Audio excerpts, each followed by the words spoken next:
22 units on 1.9 acre.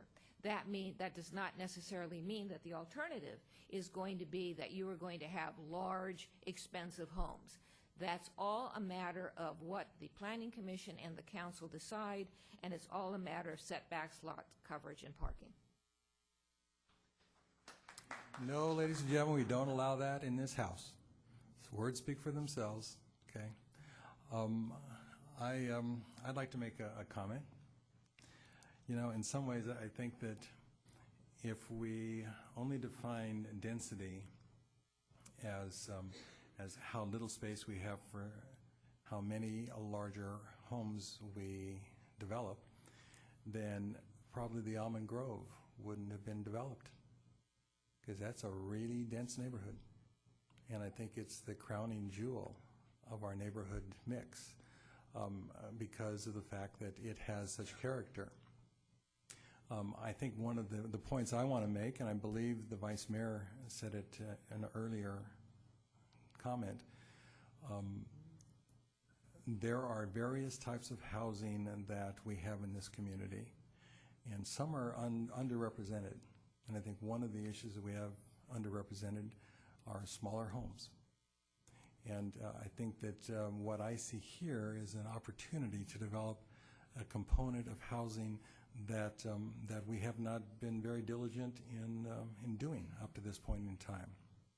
And it will allow some people to have the ability to live in this community, and some people who live in this community now, the ability to downsize, because it's time for them to find a smaller home. I think that it's really important that we keep in mind this idea of the housing mix that we want and have achieved in this community up to this point. But I do think that there's a missing component, and it's the size of homes that are being proposed here.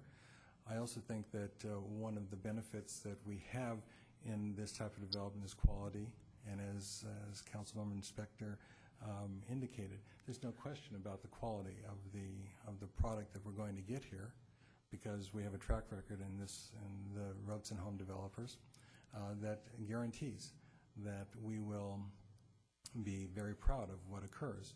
And ultimately, the homes will be purchased by people who want this type of home in this size of lot in this type of neighborhood.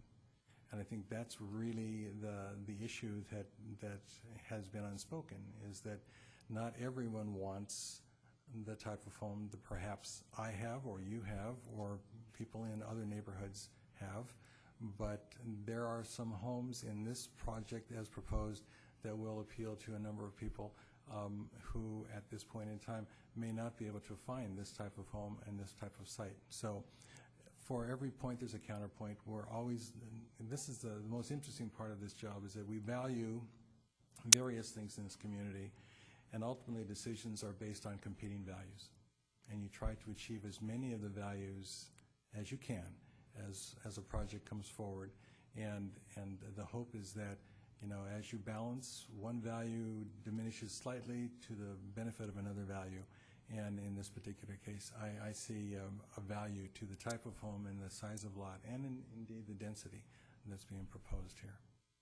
Other comments or discussion?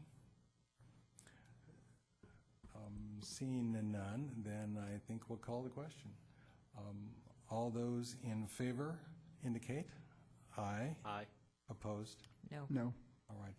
This motion passes 3-2 with Councilwoman Spector and Councilman Leonardis in opposition. I believe that takes us to a break. Okay. And when we return from a 5-minute break, we will go to item number 12, which is the Creekside Sports Park Master Plan.